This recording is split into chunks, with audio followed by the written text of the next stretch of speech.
چې چا قبر لا نه دی وړي د کفن جوړ شوی یو مسلمان چې مري او زموږ ستې مرګ اکثره د شهادت سره تړلی موږ د غم نه مرو چې د مور په غېږ کې مړه شو خامخا یې ځای به په یو پټه او په یو ګولۍ پر شي چې برابر شو نو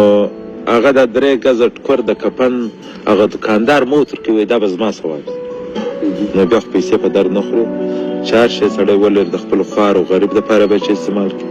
په دې وطن کې ډېر مظلوم غریب خلک شته چې د ماښام ډوډۍ نه لري چې څونه واسطې کېږي ماجت ورته جوړ کړي مدرسه ورته جوړه کړي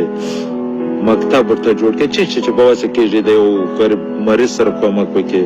د چا واده باندې د مسلمان تر دې غټ ثواب نشته چې په هغه کومک ورسره وکړي د دا شان نه هم شو کې سیده د ګل و درخت خوشه دی چې انسان تبن ګرځي او نور نه د پیسو شوکي نه د ښو کالو چې اوس ټوله ورځ بې نیکټایي ښه ګوټونه یې و کورتۍ مې سره کمې موډې سره کمې د دې شانو شوقي نه یم د موټرانو یې څه شوق لرم د کوچنیوالي سره خامخا خو هغه شوق کوم اوس داسې نه دی لکه پخوا نو کوچنیوالي و د اوس خو ډېر فرق شته